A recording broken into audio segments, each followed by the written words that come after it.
Global summit ద్వారా రేవంత్ రెడ్డి అంటే తెలంగాణకు నిజంగానే వారు మాటల్లో చెప్తున్నట్లుగా ఒక విజన్ను రైజింగ్ తెలంగాణ అంటున్నారు కదా, ఆ రైజింగ్ ఉంటుందా, ఉండే అవకాశం ఉన్నదా, ఉంటే దాని అసలు భవిష్యత్ తెలంగాణ ఎట్లుంటుంది అనేది పాయింట్.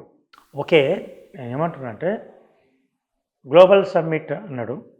ఇప్పుడు ఇక్కడ 19,000 ఎకరాలను కష్టపడి ఎవరు గత టీఆర్ఎస్ ప్రభుత్వం సేకరించింది. కందుకూరు, యాచారం, ఇబ్రాహీంపట్నం, మహేశ్వరం ఫార్మాసిటీ కోసం మంచి మంచి గ్లోబల్ సిటీస్. సరే ఓకే, ఫార్మాసిటీని వ్యతిరేకించవచ్చు. 19,000 ఎకరాలు చాలామందికి నష్టపరిహారం రాకుండానే రైతులు ఇప్పటికే విలువెల్లాడుతున్నారు. నష్టపరిహారం లేక, ఇటు వ్యవసాయ భూములు కోల్పోయి, స్పష్టత లేక వాళ్ళ భవిష్యత్తు ఆగమగోచరమై చేస్తున్న క్రమంలో దాని మీద దాన్ని అటెన్షన్ కంటే ఎంతసేపు నేను గ్లోబల్ సమ్మిట్ చేయడం ద్వారా, రైజింగ్ తెలంగాణ ద్వారా నేను కూడా రైజ్ కావాలనుకుంటున్నాను. ప్రతి గవర్నమెంట్ కోరుకునేది అది. ఈ సమ్మిట్కు ముందు సమ్మిట్ తర్వాత ఉండబోతున్నది మార్పు అని కూడా అన్నారు ఒక మాట. సమ్మిట్కి ముందు సమ్మిట్ తర్వాత అంటున్నాం. చాలా సవాల్ ఇది. ఎందుకంటే దావోస్లో ఒక 3 లక్షల అగ్రిమెంట్లు అయింది అనుకున్నాం. 3 లక్షల కోట్లు మేము పెడతామంటున్నాం. ఇప్పుడు నిన్న ఒక 5.75 లేదా 6 మొత్తం కలిసి 9 లక్షల కోట్లు. 9 లక్షల కోట్లు అంటే 3 ఏళ్ళ రాష్ట్ర బడ్జెట్ అనుకుందాం. బడ్జెట్ వస్తాయి, కానీ అగ్రిమెంట్స్. ఇప్పుడు ఆంధ్రాలో కూడా అగ్రిమెంట్స్ అయినాయి, ఇక్కడ కూడా అగ్రిమెంట్ అయింది. ఆంధ్రాలో అచీవ్మెంట్ ఏంది?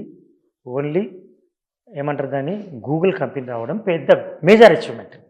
అటువంటి ఒక కంపెనీ వస్తే, గూగుల్ లాంటి కంపెనీ వస్తే ఓకే. కానీ ఇవన్నీ మేము ల్యాండ్ ఇస్తున్నాం, మీరు రండి. ఇప్పుడు బెల్లిరావుకి ఇక్కడ మరి గచ్చిబౌలి లేనిది కూడా పోయింది. అప్పట్లో పవర్ఫుల్ సీఎం ఉన్న చంద్రబాబు నాయుడు స్టేడియం కోసం ఇస్తే ఆయన ఇప్పుడు స్పోర్ట్స్ కోసం ఇస్తే ఆయన ఏం చేయలే, దాన్ని ఇట్లా ఊరికే పెట్టి పడేసిండు. తర్వాత ఇప్పుడు గుంజుకున్నాను అనుకో, అది వేరే విషయం, గచ్చిబౌలి భూములు. అట్లనే ఇప్పుడు అక్కడ ఎంత కేటాయిస్తే అక్కడ మౌలిక సదుపాయాలు ఏంది, వాళ్ళు వచ్చి ఎంతసేపు చేస్తారు, ఎంతమంది వచ్చి దాన్ని కార్యాచరణ జరుగుతుంది, నీ గవర్నమెంట్ ఎంత కావాలనుకుంటుంది. ఇప్పుడున్న గవర్నమెంట్కు టెన్యూర్ ఎంత? 3 ఇయర్స్. అంతే, 3 ఇయర్స్ ఉంది. 3 ఇయర్స్ కూడా కాదు, 2.5 ఇయర్స్కే మళ్ళీ ఎలక్షన్ కూడా వచ్చేస్తుంది. మళ్ళీ నువ్వు నిలవాలా. నువ్వు నిలిస్తే అది ఆచరణకు వస్తుంది. గెలవకుండా నిలవకుండా ఇదొక షో. ఏ ప్రభుత్వమైనా తాను ఏం చేస్తున్నామని చెప్పడానికి ప్రభుత్వానికి ఇటువంటి పనులు చేస్తుంటుంది. ఇది సెంట్రలైజ్ స్కీమ్స్ అయిపోయినాయి అంతా. గతంలో ఈ కాళేశ్వరం ప్రాజెక్టు ఒక సెంట్రలైజ్, ఇది ఒక సెంట్రలైజ్. అండ్ గతంలో హైటెక్ సిటీ ఒక సెంట్రలైజ్ ప్రాజెక్ట్. అంటే నేను వచ్చిన నా నమూనా ఏంది, నా ఇండికేషన్ ఏంది, నేనేంది, ఒక నా ఏమంటారు, నా రూపకల్పన, నేను రూపకల్పన చేసింది ఏముంది, రేవంత్ హయాంలో ఏమైంది, చంద్రబాబు హయాంలో 3rd city Cyberabad, Secunderabad, Hyderabad and Cyberabad. And ఇప్పుడు ఏంది 4th సిటీ, ఫ్యూచర్ సిటీ అంటున్నాం. ఫ్యూచర్ సిటీని మలచాలంటే ఎన్ని కోట్లు కావాలి? ఇప్పుడున్న మన బడ్జెట్ పర్మిట్ చేస్తుందా మౌలిక సదుపాయాలకు? క్యాపిటల్ ఎక్స్పెండిచర్కు ఏ క్యాపిటల్ ఎక్స్పెండిచర్ చేసేస్తావు? అక్కడ ఎంత మౌలిక సదుపాయాలు కావాలి? ఇప్పుడు గ్రీన్ కారిడార్, రెడ్ కారిడార్, తర్వాత ఇక్కడ లగచెర్లలో మొదట్లో భూమి సేకరణలో చాలా ఇబ్బంది పడ్డాడు సొంత నియోజకవర్గంలో. ఇప్పుడు కొంచెం సెట్ అయింది అక్కడ. కొడంగల్ కారిడార్ అని, తర్వాత రేడియల్ రోడ్స్ అని, ఇవన్నీ కాగితం రూపంలో పెట్టడం మంచిది, పాస్టర్ రూపంలో. కానీ నువ్వు అక్కడ రైతుల పరిస్థితి ఏంది? ఇప్పుడు రైతులను నువ్వు సెటిల్ చేస్తావు, నువ్వు తర్వాత వాళ్ళను ఏ విధంగా ఒప్పిస్తావు, ఆ కారిడార్ని ఎట్లా డెవలప్ చేస్తావు, ఇవన్నీ కొంచెం పెద్ద సమస్య. నేనేమంటానంటే రైతావాత ఈ ఫ్యూచర్ సిటీ గురించి మాట్లాడాలంటే ఇంకా కొన్ని రోజుల తర్వాత స్పష్టత వస్తుంది. మరోవైపు మూసి ప్రాజెక్ట్ అంటాం, దానికి స్పష్టత రాలేదు. హైడ్రాకు ఓకే, హైడ్రా అనేది ఇప్పుడు మనం ఒక చిన్న పాయింట్ ఏంటంటే సానుకూలత ఉంది కదా ప్రజల్లో. కరెక్టే. హైడ్రా అనేది ఏమైందంటే ముందు భయం ఏర్పడింది, ప్యానిక్ ఏర్పడింది. ఇప్పుడేమైంది, హైడ్రా కొంతవరకు మంచి పనులు చేస్తున్నది, కొంత లేకులు ప్రొటెక్షన్ చేస్తుంది, ఆ భయం ఉండాలి అనేది వచ్చింది జనాలకు. హైడ్రా అనేది ఇప్పుడు సమానంగా అయింది. మళ్ళీ హైడ్రా అనేది ఏదైతే అప్రదిష్ట వచ్చిందో అదే ప్రతిష్ట పెంచడానికి బతుకమ్మకుంట పునరుజ్జీవం గొప్ప సక్సెస్. బతుకమ్మకుంటేనే కాదు, బంబుకున్న దౌల, కూకట్పల్లి, కొంతవరకు హైడ్రా వస్తుందని భయం ఉంది. భయం భక్తి రెండు ఉండాలి జనాలకు. అయితే హైడ్రా వరకు ఓకే, ఇప్పుడు కొంత బ్యాలెన్స్ చేస్తున్నది గవర్నమెంట్. ఇప్పుడు బ్యాలెన్స్కి తెస్తాడా?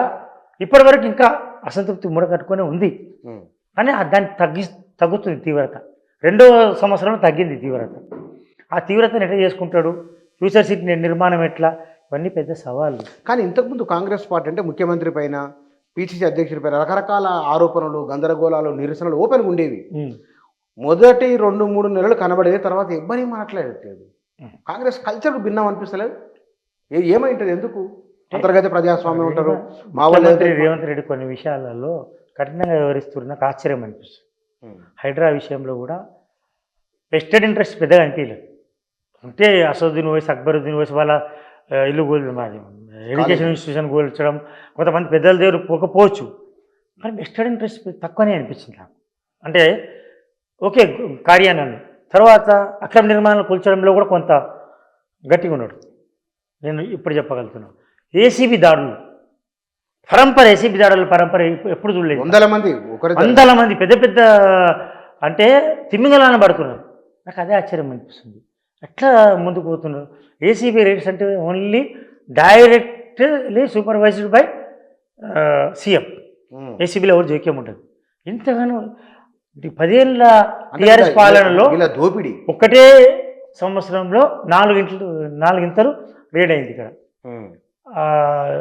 బీఆర్ఎస్ గవర్నమెంట్ ఉద్యమ పార్టీగా అందరూ తెలంగాణలో కదా, తినని తినకపోతే తినండి, కొంచెం వదిలేయండి చూసుకున్నట్టు చెప్పారు. కానీ ఇప్పుడు అట్లా లేదు. చాలా బలంగా ఇంకొక ఆరోపణ వస్తుంది. మంత్రులేమో పోస్టింగ్ ఇప్పిస్తారు, ముఖ్యమంత్రి ఏమో ఏసీబీ దాడులు చేసి ఊస్టింగ్ చేస్తున్నాడు. అంటే ఇది ఒక ట్రెండ్ నడుస్తుంది. ఈ పోస్టింగ్ ఎవరు ఇప్పించారు? పలానా మంత్రి. ఊస్టింగ్ చేసింది ఎవరు? ముఖ్యమంత్రి. అంటే ఆ స్థాయిలో ఏసీబీ దాడులు జరుగుతున్నాయి. దట్ ఈజ్ అంటే చాలా ఒక పరిగణలోకి తీసుకోవాల్సిన అంశం. అండ్ హైడ్రా కూడా బ్యాలెన్స్ అయింది. ఇప్పుడు 2వ సంవత్సరంలో కాస్త మెరుగు, మొదటి సంవత్సరం చాలా తీవ్రంగా జరుగుతుంది.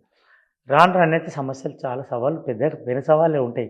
మేనేజ్డ్ పాలిటిక్స్లో మేనేజ్ చేయడంలో కొంత ఏది మహాభారతంలో వేసినట్టు ఎత్తులు పై ఎత్తులు వేసి సొంత వాళ్ళని శత్రులుగా మార్చి, నువ్వు మేమంటలేము వాళ్ళు అంటున్నారు చూడు, వాళ్ళ అవినీతి పెద్దది, మా అవినీతి అంటే ఒక కొంచెం కట్టడి చేయగలుగుతుండు, కొంత వ్యూహాత్మకంగా ముందుకెళ్తుండు. 2 ఏళ్ల పాలనలో కొంత ముఖ్యమంత్రికి 2వ సంవత్సరం కొంత కలిసి వచ్చిందని చెప్పవచ్చు. కానీ ఇది ఎట్లా ముందు పెను సవాళ్ళు ఉంటాయి. నేను చెప్తున్న 6 గ్యారెంటీలు ఇప్పుడు 2 ఏళ్ళు అయింది. 2 ఏళ్ళు అయింది కాబట్టి జనం సరే డబ్బులు ఏమంటున్నారు ఏదో ఊరుకున్నారు. కానీ ఎలక్షన్ దగ్గరికి వచ్చి 6 గ్యారెంటీలు మళ్ళీ ఇంకో 2-3 చేయాల్సి వస్తుందేమో చేస్తారు. వెరీ సారీ ఈ పొలిటికల్ పార్టీస్ ఎలక్షన్ ఫీవర్ వస్తుంటేనే ఈ ఫేవర్ చేస్తారు. ఇప్పుడు స్కూటీ అంటాడు, బంగారం ఇయ్యడు, స్కూటీ నిరుద్యోగ అభివృద్ధి అంటారు, అదంటారు ఇదంటారు చేస్తారు. ఎందుకంటే ఆ గత ప్రభుత్వం ఏమైందంటే 10 ఏళ్ళు ఏలింది కాబట్టి నేను ఎక్కువ ఇయ్యలేము మేము, ఏది హామీలు ఏమి ఇయ్యలేమని. ఈ ప్రభుత్వము ఎలక్షన్ ఫీవర్ వచ్చినప్పుడు స్కూటీలు మళ్ళీ మొదలు పెడతాడు. స్కూటీ అప్పు చేయొచ్చు, నీ మీద నెత్తి మీద భారం వేసు, ఏదో ఒక అమ్మకు ఒక షో చేయడానికి ప్రయత్నం చేస్తారు. కాబట్టి అట్లేం లేదు. 4 సంవత్సరాల్లో చాలా మార్పులు వస్తాయి మళ్ళీ. కానీ అప్పటికి ప్రజలు కూడా మారుతారు. నువ్వు కొత్త ఇది హనీమూన్ పీరియడ్ అని, లేకపోతే సింపతి పీరియడ్ అని, ఎంపతి పీరియడ్ అని, డల్ పీరియడ్స్ ఉంటాయి. కానీ ఎలక్షన్ ఇయర్ వచ్చే వరకు మళ్ళీ ప్రజలు లేచి కూర్చుంటారు మళ్ళీ. సో ఇదంతా పెద్ద సవాలు. ఫ్యూచర్ సిటీ కావచ్చు, ఇది కావచ్చు, అంత బడ్జెట్తో లింక్ ఉన్నాయి. బడ్జెట్ ఆశాజనకంగా లేదు. లోకల్ బాడీ ఎట్లా ఉంటుందా? కాంగ్రెస్ లోకల్ బాడీ సర్పంచ్లు కాంగ్రెస్కే అనుకూలంగా ఉంటుంది. చాలా తెలివైన వాళ్ళు. గెలిచిన వాళ్ళంతా నేను కాంగ్రెస్ అంటారు. గెలిచిన వాళ్ళు అట్లాగా లేదు, వెరీ ఇంటెలిజెంట్. ఇప్పుడు ఎలక్షన్ ఇయర్ వచ్చినప్పుడు చెప్తారండి గవర్నమెంట్ ప్రభుత్వం వ్యతిరేకత ఎంత ఉందో అప్పుడు చెప్తారు వాడు. కానీ ఇప్పుడు ఎలక్షన్లో గెలిచిన బీఆర్ఎస్ అభ్యర్థులు కూడా ఇప్పుడు ఏమే కాంగ్రెస్లో మొన్నటిదా కాంగ్రెస్ మళ్ళీ కాంగ్రెసే ఊరికనే అట్లా అధికార పార్టీలకు వెళ్ళడము సర్పంచ్లకు ఒక ఆనవాయితీ. ఇది అట్లేం లేదు. ఇప్పుడు క్లెయిమ్ చేసుకోవడం అధికార పార్టీ వంతు ఎవరు గెలిచినా. సో లోకల్ బాడీ ఎలక్షన్ అంటే ఇప్పుడు ఒక సవాల్ ఏమైందంటే మొత్తం మళ్ళీ మార్చేసిండు. 150 డివిజన్లు 300 చేసిండు.